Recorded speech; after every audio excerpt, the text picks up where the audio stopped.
Today, the topic of conversation is a little bit different than what my videos are usually about. Today, I want to talk to you about what makes a good student. This is probably going to be a little controversial. This is going to be highly debatable.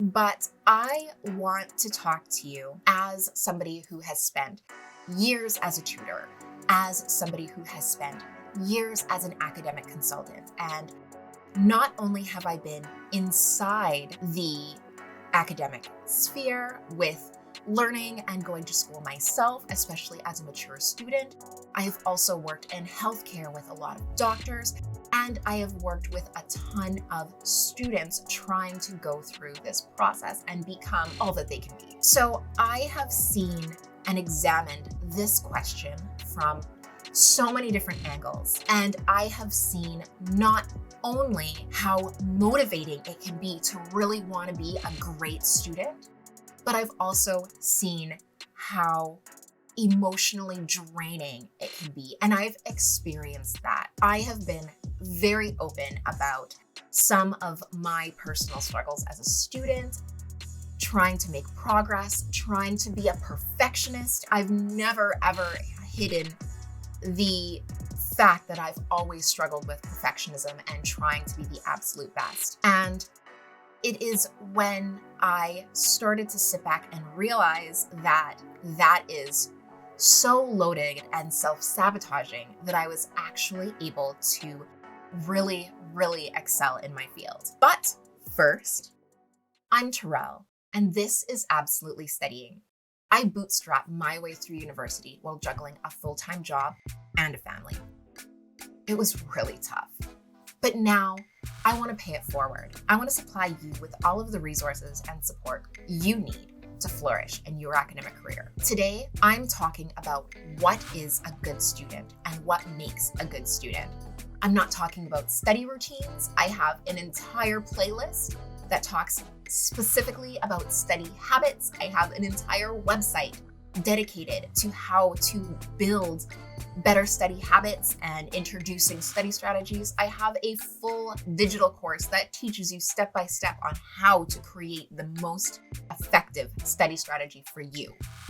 Today, I'm talking about what it means to be a good student, to put that pressure on yourself, and how you can actually gauge if you're a good student or not. And this is my opinion.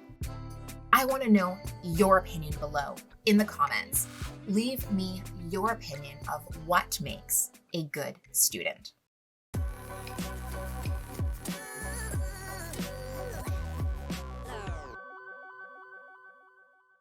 So immediately, when people say, I'm a great student, I'm a good student, I want to be an amazing student, they're probably talking about grades.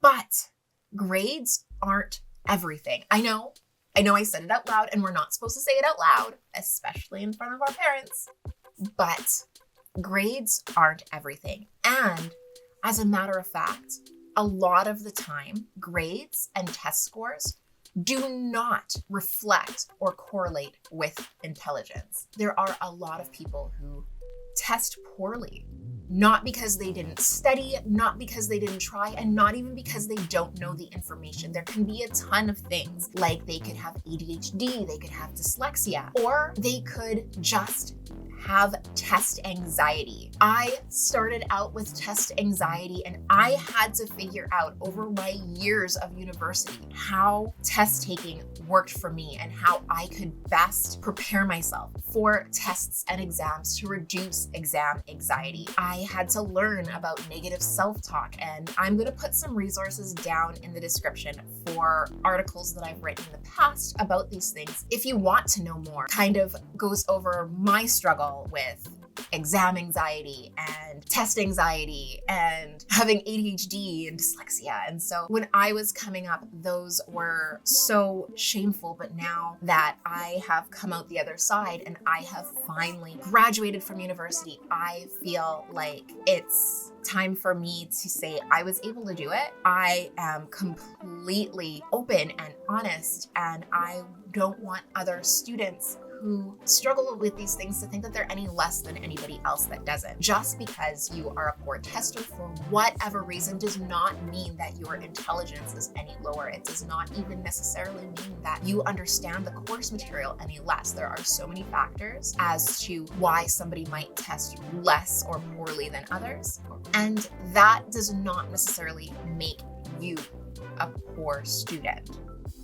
I have sat there and discussed course material with people who test really poorly, and I'll sit there and I will talk about their course material, and the information and knowledge just flows, but you are not in one of those high stakes environments. You are in your own home chatting about your study routine and what you know, and it's just so wild sometimes to see how much knowledge is in some of these people. But while some people might have great, amazing assignment skills, test taking is just something that they constantly struggle with.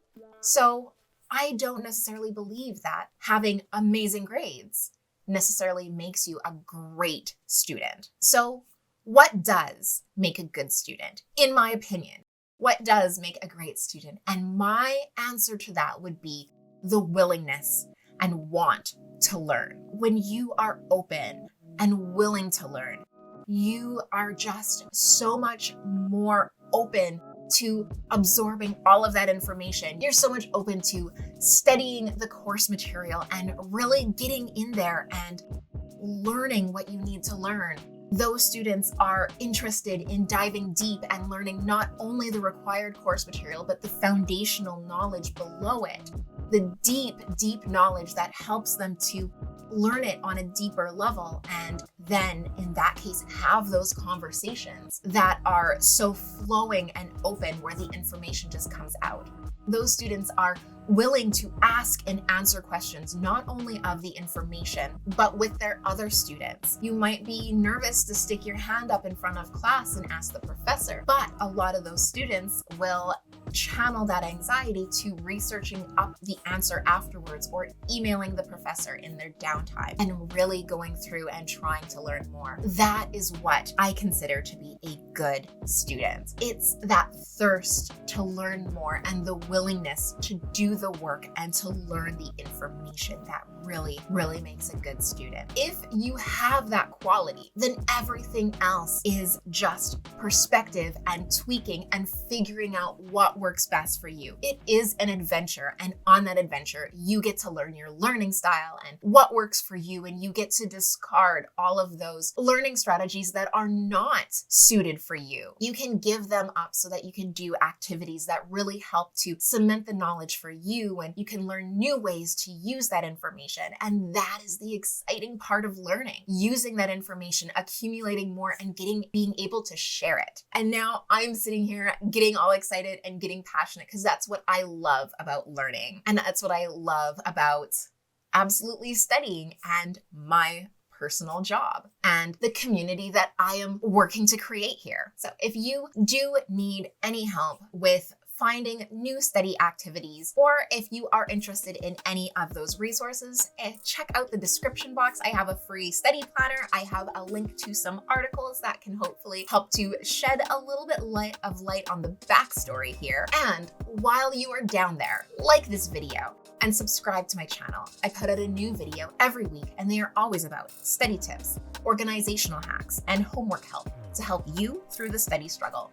You can also visit my website, www.absolutelystudying.com. There are a ton of free articles and useful resources there to help you through that study struggle. And until next time, I hope you have an amazing adventure.